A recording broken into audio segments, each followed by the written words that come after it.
Yo, what's going on, everybody? Today I have a service call for two RTUs. This is going to be RTU 1 and 2. And these aren't your typical RTUs. These things are pretty big. I'm going to show you right now what they look like. And here's one of them. Pretty big system. And then that's RTU 2. And over there is RTU 1. Same size unit. Apparently, compressor failure on both systems. And this is the control panel for these train systems. This unit is really old. So there is diagnostics here. If we hit the diagnostics button, you can see, if we hit next, compressor trip circuit 1. So that's that, and trip for number 2 and trip for number 1. So I don't know what the trip is for. I don't know if it's low pressure or high pressure, but we're gonna go ahead and reset that, and we're gonna see what the issue is with those. Let me check this one, see what the alarms are for this system. This one also has diagnostics. Supply fan failure. Supply air pressure sensor failure. So it's the supply fan. I think that's our latest. And circuit 1 compressor. There's no timestamp on these, so I don't know how soon or how early those alarms have been on there or when they were picked up. So I'm gonna go ahead and start with this RTU 2. I need my 8-in-1 for this. Probably gonna put gloves on for this. Hands are already dirty. I feel like I always tear my hands up whenever I'm working on these bigger systems.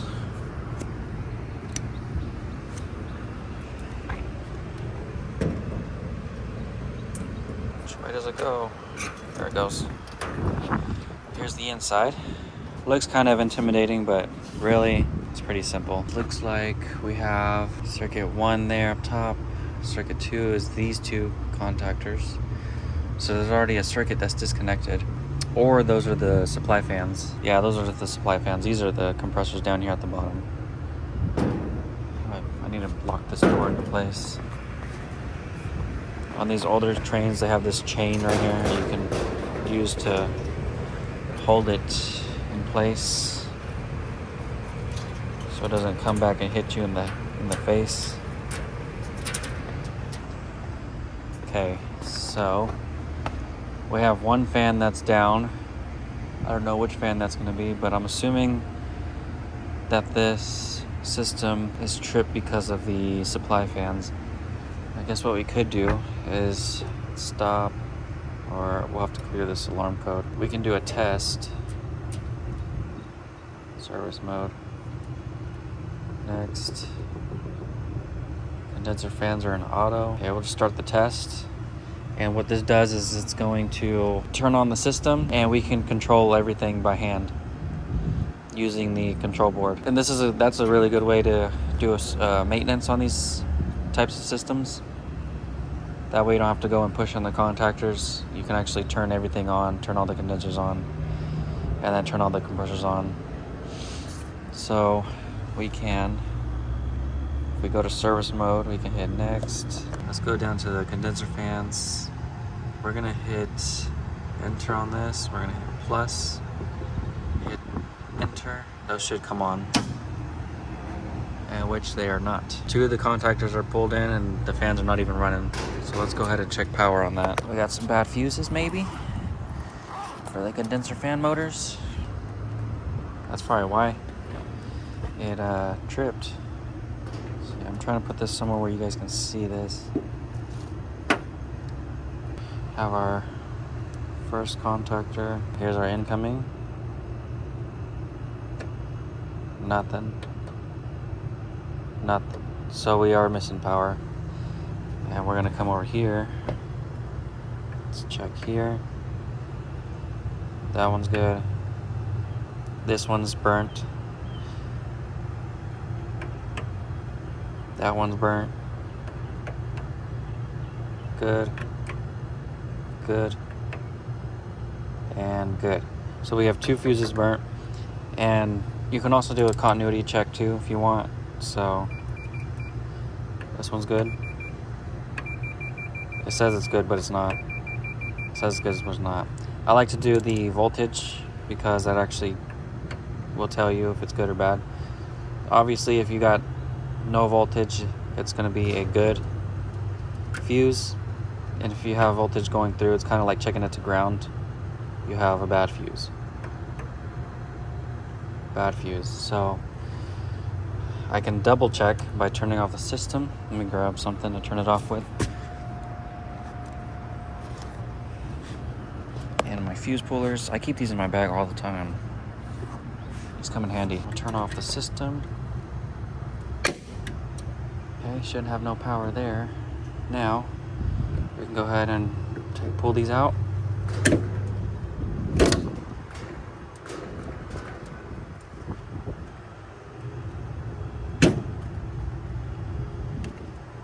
Pull this one. I actually have some of these in my van.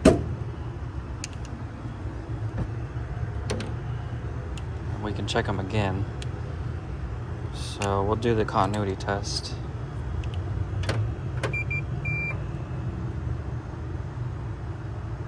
See? Not beeping. Not beeping. It was only beeping on there because it's probably still making a good connection. So I'm gonna go down to my van, grab 2 of these, and see if we can get these fans to run. What size are these? These are 15 amps. I want to say I have these. There might be more. And now that I got the fuses, go ahead and put these back in.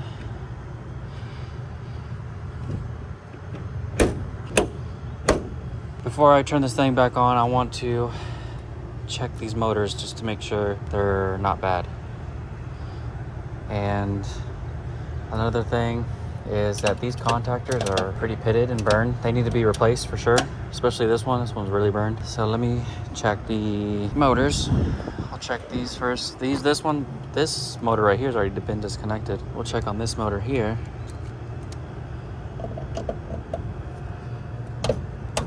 All right, black, red, blue.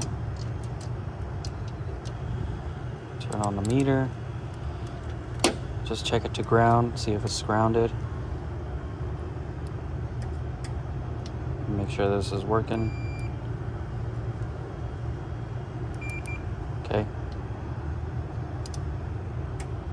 Nope. Check all your windings. Nope. Nope. Okay, we can check resistance. Looks good. Looks good. And then also looks good. Okay, so that motor's good. To put this one back together, we're gonna check the other contactor. Make sure you tighten them down. If you don't tighten them down, you'll cause a little hot spot and you might burn the wire because it'll be trying to make a connection, but the connection's not tight enough. So we'll check this contactor here. Take these wires out. So these, since you don't know which wire goes to which, they usually have them labeled. They're imprinted on the actual wire. So this one, I don't know if it's 105C. Let me just make sure. This one also says 105C, so that's not the writing that I'm looking for. Check continuity, I guess.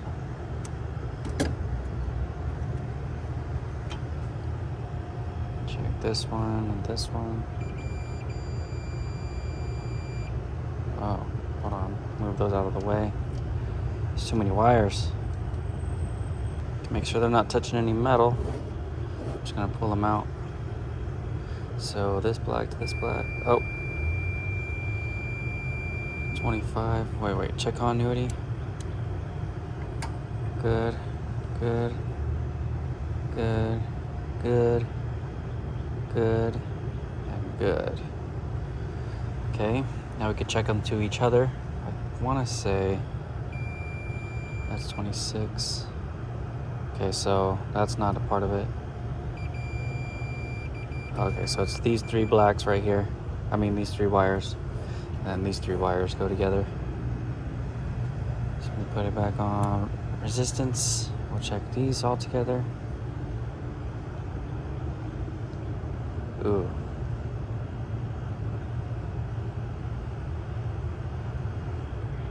This fan motor might be bad right here. It's 135 resistance from, I don't know which, from blue to black.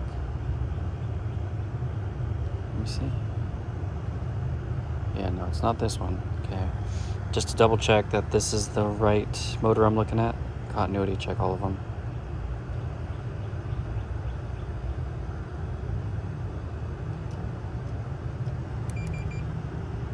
One of them's got an open winding. That's weird. Hold on. Oh, they're all open. Yeah, see this motor? Yeah, I know that goes together for sure. So it seems like all these windings are open on this one. So I think we have a bad fan motor, which is this motor right here. We're gonna have to cap these off here. And we can put this one back together. Good thing I did this before I came up here is I reorganized my bag. I put wire nuts in here. I put everything I actually needed because this was just a pocket, like a little trunk pocket. I just put stuff in there. I used to have these terminals. I don't have them in here anymore. Grab my cutters.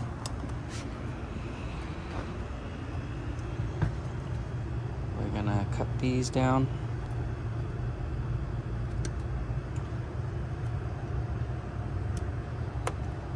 All right.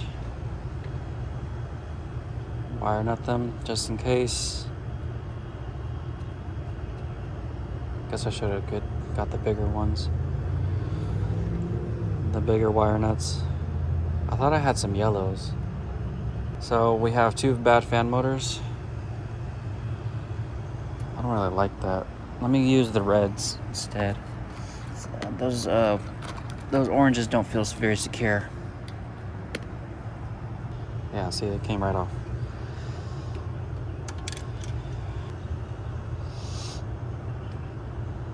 Oh yeah, that's better.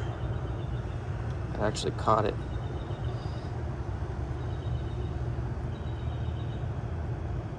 So that's why our fuse popped, because we have a bad fan motor. And that was causing the compressors to turn off. None of the fans were running because no fuses were in. So put those back. Okay. Now we can go ahead and, where did my screwdriver go? Put these back. I want to get that Canipix little terminal connection tool. I don't know what it's called, but they have like this little thing that you can put on over stranded wires, and you can turn it into like a solid wire, and then you crimp it and it'll keep it as a solid wire. I forgot what it was called. I just watched a video on it too the other day. So I was gonna ask, I know I stream on Twitch, but I was seeing if you guys would. I don't know if you guys are into gaming, but I'm a big gamer. Been gaming since like early 2000s. And I don't know if I should stream on YouTube. If that'd probably be easier. Live stream on YouTube. It's been a thought of mine for a while. I don't know if I should do that, or if I could probably just double stream, multi-stream. Now let's turn this back on.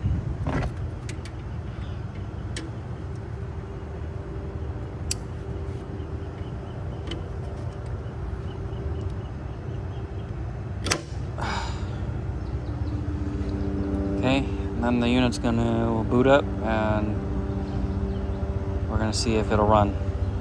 Okay, it says unit stopped, so we hit auto. And the unit will turn on here momentarily. Oh, that's what they were trying to say. So circuit 1 has 2 fans, or three fans, 2 contactors. Circuit 2 has also 3 fans, 2 contactors. Only 2 of the 3 are running though.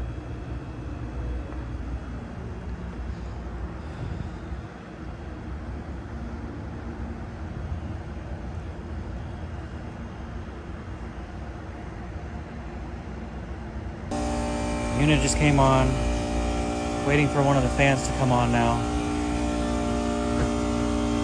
It should come on here in a second.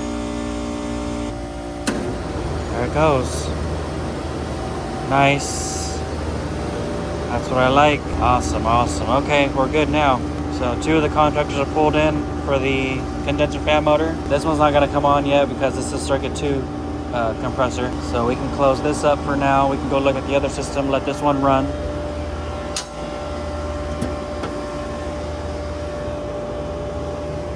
Put my stuff away.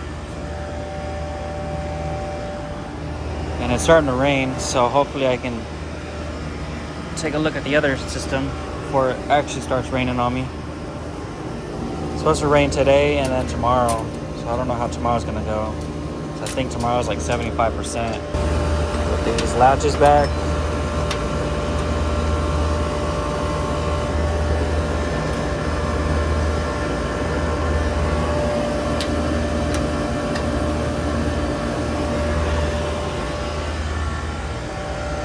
There we go. Let's look at the other system. So what did this one have? A supply fan issue. We can check the supply fan just to make sure the belts are still intact. Just tried the other circuit kick on for the for that RTU I just looked at.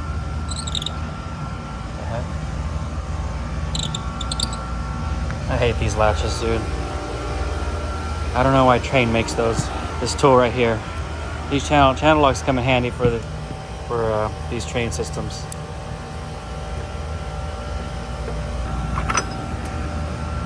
So we still have a belt. Oh, it's cracked though. There's probably not enough pressure. So these belts are extremely loose. I want to say these are the old belts here. Let me shut down the unit. We'll use those old spares.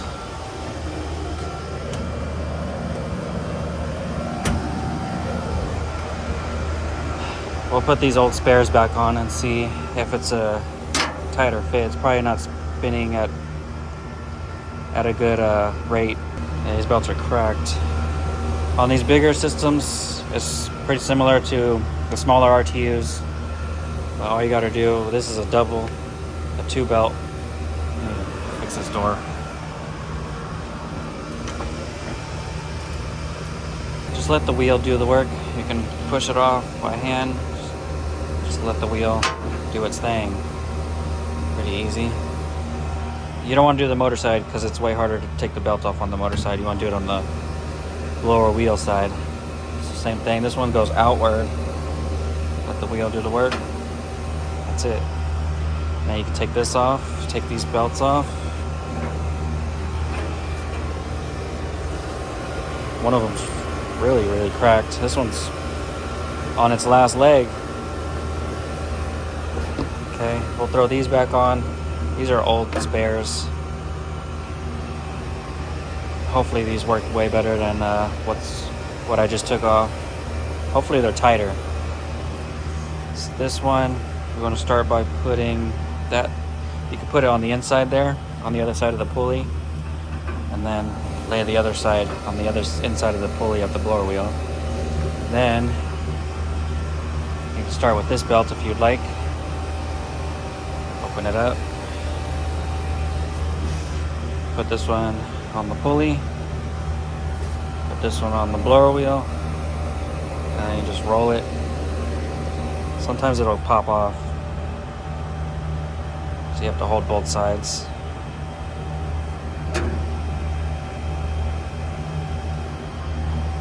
Okay, now it's kind of getting on there. Yeah, that one's on there. Oh yeah, that's way better. Same with this belt. Make sure it's on there, in the groove. this part of the belt on the groove. Roll the belt. Since these are a little tighter, you have to put a lot of tension. And be careful, because if you put your finger here, your fingers are done. So I usually try to grab the rim part of it. I don't know what you call this part.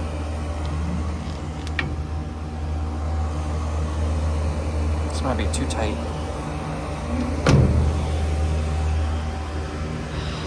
Oh, that's good. All right. Okay. Now that we have those on, we're gonna go ahead and trash these.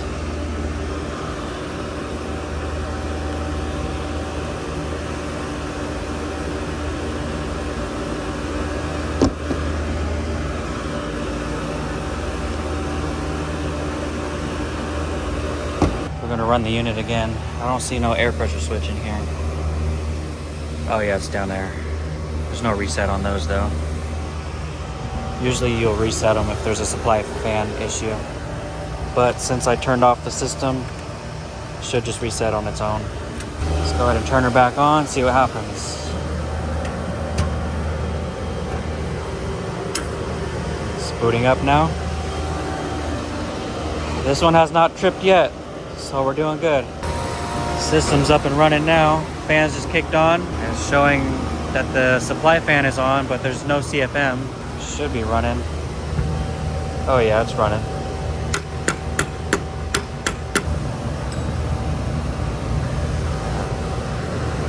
Oh yeah, it's running.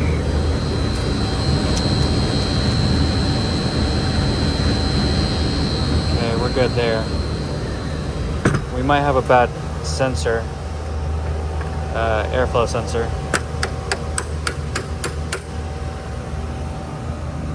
If it trips again on supply fan failure, then we'll have a bad sensor. Supply fan sensor. I'm gonna let it run for 10 minutes or so and see if it trips. But hopefully it stays running. Okay, well both units are still running. It's been about 15 minutes. And I just talked to the building engineer. He saw that I had both of them running. I told him what happened with RTU1, which is the fan,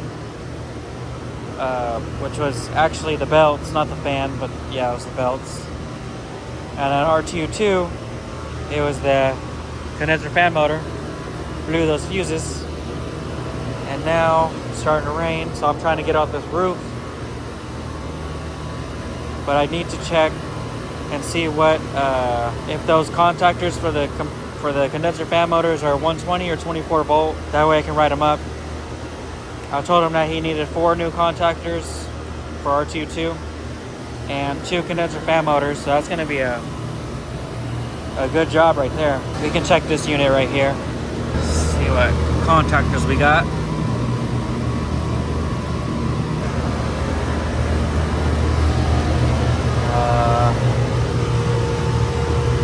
I want to say these are 120. Usually it will say it. Yeah, I want to say those contactors are 120.